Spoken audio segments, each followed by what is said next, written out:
Pisit! Uy, ay! Nasana ako sa meeting. Oh, ano naman yun? Tungkol tulong sa nangyari sa amin 80 siya. Kahapon? Ano yun, nagpapagaan kayo?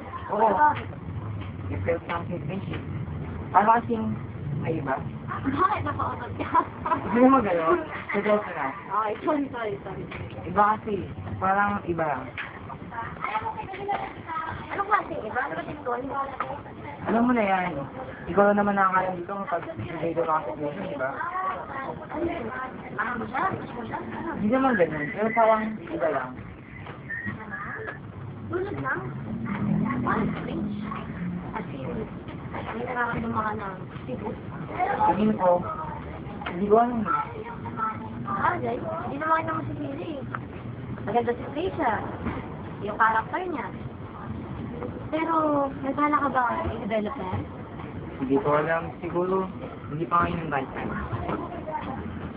Siguro nga. Pero, wala namang masama eh. Payo ko lang sa'yo. Talagang mahal mo na siya. Mahal mo siya. Huwag mo siyang mababayaan. Okay. Ayun. Iba yan ang topic. Oh, ano naman? Parang- May problema ka? Hindi. Para kasi nung nakita kita, parang may problema ka eh. Ayaw mo na sabihin. Siguro tiyatago mo lang. Hindi, ma. Hindi mo naman tinuturing na problema ito. Ano ba yun? Open mo sa akin. Tungkol kay Kim. Ano tungkol sa kanya?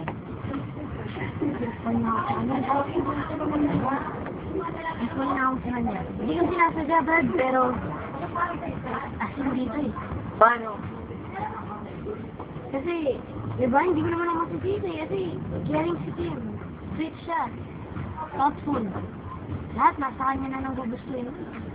Pero mali. Paano mo na sana mo? Mali kasi hindi naman niya ako magugustuhin. Hello, babae siya. Hindi mo ba maisip na sabihin sa kanya? Wala akong balak. Baka masira lang yung friendship. Baka nasira? Kung natatakot ka magmahal mo. Ulit. Gusto kong magmahal. Hindi ako natatakot eh. Pero kasi, alam ko na wala akong pag-asa, di ba? Kaya wala na akong balak. Wala na akong balak dito. Malay mo, ito sabihin mo sa kanya, mag-develop pa kayo. Hindi rin. Hindi yung tipo ng tao na guy yung guy, mga natin. What if? What if? Ano? Ang Paano? sabihin mo sa'yo? Anong gagawin? Pero paano ko sasabihin, di ba? Ano, isisigaw ko na lang? Na, I love you, Kim! Gano'n na lang. Pwede eh. Pero mas maganda kung kakausapin mo siya. Bahala na, Brad. Pero, gano'n pa man. Sana wag makalabas. Best friend kita. Okay. Diba? Sige.